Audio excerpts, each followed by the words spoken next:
Hey everybody, it's Allie from Allie's Losing It Again. This is my second time recording this because y'all know that I am not good with technology at all. Mercury's not even in retrograde and I'm already struggling. So I wanted to come back with my 3-month check-in. To say it's been 3 months is wild to me. I am 68 pounds down total. And then around the 50s as far as since surgery. But I'm mostly focusing on the total overall, since that's kind of where I started and been working hard ever since then. So 68 pounds down, hoping to get to the 70-pound mark at some point, maybe by the end of this week. That would be awesome. My weight loss has gone a little slower lately, which I think is pretty normal for, getting a little bit further out from surgery. But I know that I've been going through some struggles, sometimes related to quarantine, the virus. Sometimes I fully think it is on me, not to, make an excuse, because, in the long run, what I do and my actions are my own.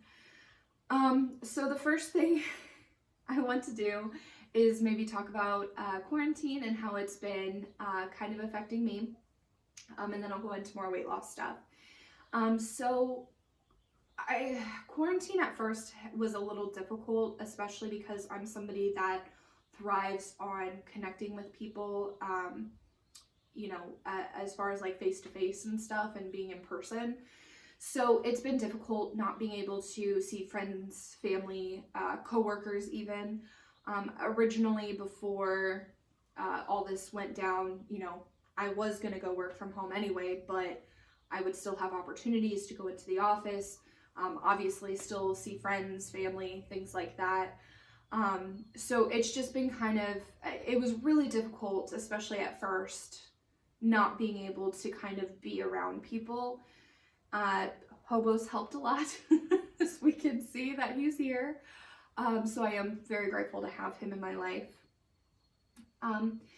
I do want to talk about probably the hardest parts of quarantine so far, the virus situation, at least that I've noticed or seen. I think mourning has been the most difficult to process through all of this. My uncle, my mom's older half-brother, he passed away unrelated to the virus a couple weeks ago. And that part of the family lives in Indiana. And I wasn't able to go with my mom and my aunt to see my family in Indiana because of the virus. They were only able to have immediate family around them at that time. So, it was very difficult because I really wanted to be there for my family. I really wanted to be there for my mom and my aunt especially. So not being able to kind of be there and comfort them and just kind of like show love and support, that was difficult. But then of course, like, having his wife, his daughter, his granddaughter, they weren't able to have an actual funeral properly or anything because of the virus. I think the funeral home only let 10 people in, and even then they had to keep their distance. And then when my mom and my aunt were staying there over the weekend, the only time that they could really be around each other was if they were in the garage or in the driveway, so they could stay further apart. And it just, I can't imagine how difficult that must have been for them, especially during this time, So that was kind of difficult. I think the hardest thing I faced during this time period was last week. A week ago today, I had to say goodbye to my childhood dog. His name was Duke. And he had been in my life since I was 13 years old. That is almost half of my life. and he was a huge part of my life and my family. And he was very old, especially for a golden retriever. So he lived a long, beautiful, happy life. But he was old. It was time. You know, they think that he even had, like, showed signs of, like, brain cancer and stuff. We did lots of tests and we tried everything, but it was just, unfortunately, his time. But what was so hard is, you know, as he was passing, my dad was the only one allowed in the room. Nobody else was. And, you know, I completely understand where they're coming from. They want to, you know, remain safe for their workers and everybody, but, you know, like, you never want to imagine saying goodbye to a pet. But you imagine when you do, you would be able to be there with them as they're passing and hold them and comfort them. And I didn't get to do that, and that was really hard. I am grateful though, because the animal hospital, they did bring him outside for a few minutes and let my brothers and I say goodbye. But just not being there with him, that was really hard. It was nice seeing my dad and brothers though, because it was that connection and just being around some, like, people really helped. So I am grateful for that. Yeah, just, I mean, not being around people, that's kind of weird. I think that also just the fact that everything that is normally open, you know, late or always, like Walmart and Walgreens being closed, like, that's just weird for me. You know, restaurants and stores that are normally open, they're not open at all. So just, like, I don't know if it's weird or not, but, like, I just feel really weird when things are closed. Not that I would go at, you know, 4 a.m. to somewhere, but just, like, knowing things that are closed, it just is kind of weird. Okay, so I do want to get back to weight loss related stuff, and just, like, food and stuff like that. So I do want to show, like, or talk about some of my non-scale victories, because I think that they're awesome and I'm so excited. First one that you guys could see is this chair. This chair I used to never be able to fit into, or I could, but it would be, like, really tight and uncomfortable and just not nice. Now I can kind of sit in it with my legs crossed. I can have a big fluffy pillow behind me. I could sit in it for long periods of time, and now I can share it with my dog. So that's wild to me. I'm able to sit in different positions and have my legs in different positions, and it's actually more comfortable for me now. Like, I could sit, like, crisscrossed or have my legs underneath me. I'm getting really close to actually being able to put, like, have my leg over another, or cross my legs, I guess is what it's called. But that's exciting to me. So I love that. Going out for a walk, I can walk longer periods of time without getting as tired. I can go up a hill without getting as winded, but of course I'm still a little bit out of breath. He's so sweet. He's my baby. I love him. So yeah, I've been feeling like I do have more energy as far as, like, stuff like that goes. You know, the other things I've been kind of struggling with as far as weight loss, food, physical activity, I think is mainly contributing to a lack of routine, structure, and scheduling on my behalf. Oh, like, for me. You would think that I would be on, like, meal prepping, or at least making my food every time, and taking this, you know, getting all my water in, getting all my protein in, getting all my vitamins in. I'll tell you, like, without a routine, structure, schedule, whatever you want to call it, I like almost have too much time, or I have too much flexibility, And that's kind of when I struggle. The first like month and a half that I was out of surgery, I was on it with like food logging and keeping track of my water and protein and physical activity.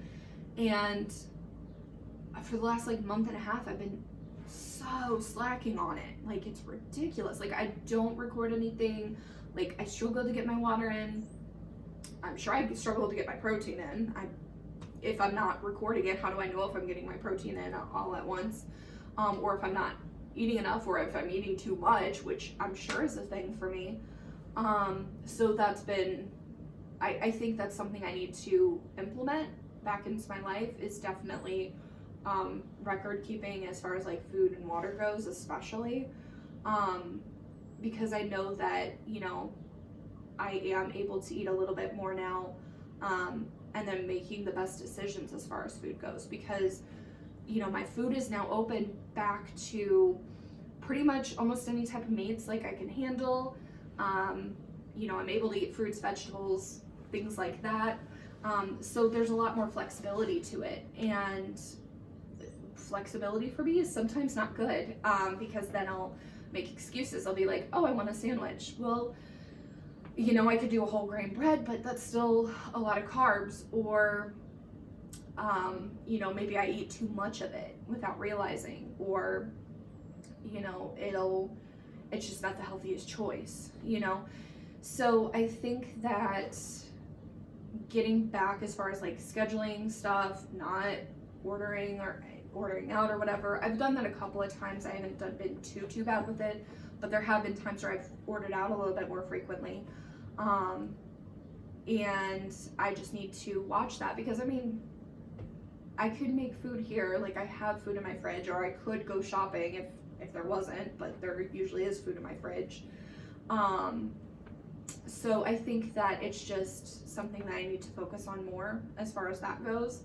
And of course, you know, keeping track of my water. Like, I was slacking on my water. I was slacking on my vitamins at one point. I've been very good about that for several weeks now, so that's good. I need structure, I need a schedule, and I think that just following that will also make me feel better, and I'll be able to kind of be more honest and open with myself about stuff. If I'm recording the food, like, even though something may not be, you know, the best choice, I could still assess that at a later time, or just for future, you know. There have been times where I've put stuff back into my diet that is not the greatest for me, like higher calories, higher fat, higher carbs. You know, there was a few weeks ago where I was really craving something like a baked good, like a muffin or a brownie or something. So I went and I grocery shopped, and I got, you know, stuff to make healthier versions or more weight loss friendly versions of these items. And of course I had leftovers. So there was one night where I was making a banana chocolate chip muffin, and that muffin, it had almond flour instead of regular flour, and it had stevia instead of sugar, and the chocolate chips were sugar-free chocolate chips. Well, I still had chocolate chips left over from that, and then I had, you know, some ingredients left over from something else I was trying to make, and it just, I quickly found myself starting to grab a few chocolate chips here and there, or having a sugar-free something here and there. And when it starts going from here to there, it's often picking up on a habit for me. And of course I wasn't recording my food at the time, so just because it's sugar-free doesn't mean it's not high in carbs, or high in fat, or whatever the situation may be, or high in calories. And of course, like, yeah, I would have a serving here or a serving there, but it would be like, it could be once or twice a day or more, you know. So it's like, that adds up quickly, and I wasn't keeping track of it. So it's like, my calories have probably been higher than they definitely should be. and other stuff probably has been higher than it should be, like carbs or sugar, whatever the situation may be. So my goal is definitely going to be logging food, focusing on protein, focusing on water, and just being as honest with myself as possible. I went to this awesome support group today that my surgeon's office hosted for behavioral modification. And I wish I had my notes here because it was an awesome quote that she gave. I think it was something along the lines of record your food. When you record your food, that's recording food is data. It's not emotions. And all my life I've put emotions with food, and I think that's kind of why I get scared to log food, or I just make excuses not to log food because I'm like, it'll be fine, like I'm not eating that much anyway. Well, okay, I may not be eating much as far as, you know, what I used to, but I'm probably eating not so great stuff, or I'm eating too much for a weight loss patient, especially only 3 months out. So I'm gonna adjust here. So I think that's definitely something I need to be more honest about, and, you know, attend more of those types of sessions with my surgeon's office, or talk with my therapist. I also have started going back to OA meetings. Well, I shouldn't say go back to, because the meetings that are available now are telephonic. So I've been doing telephonic OA meetings about once a day. My goal is to do it at least once a day because, I mean, they run all day, every day, basically, so you can get into different ones. But there'll be times where I'll do like multiple in a day, because again, they have them all throughout the day. And I found that actually really helps, even if it's not exactly helpful information that we're talking about for me in my specific situation. Like, just kind of having those people that are like-minded and struggle with the same things I do in a non-judgmental zone helps me out and know that I'm not as alone as sometimes I feel. So OA has been great so far. Again, for those that don't know what OA stands for, it's Overeaters Anonymous. So being a compulsive overeater or a food addict, you know, that struggles with depression and anxiety, those types of things are awesome for me to be in. And I think really kind of help set me mentally for the day or for the rest of the day, depending on whenever I'm in an OA meeting. So that's been helping. So I, you know, between the surgeon's office, my therapist, and that, I'm really hoping to kind of establish myself in a better routine and create better habits again, or get back into the good habits. I think I also have to be a little bit nicer to myself, I guess is the best way to say that, because I'm somebody that gets so hard on myself. Like, if I don't do something perfect, I'm the imperfect perfectionist. So if I'm somebody that doesn't do something perfect the first time, then I'll be like, why bother? Or, oh, well, today's ruined, or this weekend's ruined, or whatever. And I have to remember, no, like, you had a lapse here, but that doesn't mean the rest of your day is just right. It doesn't mean that you have to start over on Monday, you know, just do the next right thing is something that often people say at OA meetings, that I really need to remember. So just being kind of a little bit more kinder to myself, and know I'm not perfect. I make mistakes, but just because I make a mistake does not mean that, you know, I'm not worth it or I don't deserve this. Because that's my big thing. Like, I feel like I don't deserve good, or if I mess up, I don't deserve whatever I'm trying to work towards. So yeah, so I think I'm gonna try to, you know, continue to use those resources and you know, keep accountability with myself, and yeah, so I think that's gonna be good for me in the long run. I think also doing more of these videos will help, but it's been kind of difficult because, I mean, yeah, I had a good amount to say today, but it's because it took so long to kind of build up for a video. So if you guys have any ideas of different videos or topics that you would like me to share or talk about, please let me know. If you guys already haven't done so, please like, share, subscribe. You know, all that fun YouTube stuff. I would really appreciate it because it not only, you know, helps me stay accountable and kind of on this journey, but I have gotten a lot of feedback on it helping others, and just kind of having a support group is fantastic. You know, I'm not gonna judge or say, oh, you shouldn't do this. You know, like, I'm gonna be here because I am somebody that should not judge, especially when it comes to weight loss, food, weight gain, anything. So if anybody does want to reach out and just talk, I'm here for you. I'm gonna leave my Instagram information below in the comment box or in the description box. And then I'm also going to leave my phone number down below. So if you have any questions or you just need somebody to talk to, you can text or call anytime. And then just let me know why you're calling or when you're calling, if you get a message, and I will give you a call back. But I just want to make sure that, you know, I'm staying accountable, and if anybody needs help, you know, I'm here too.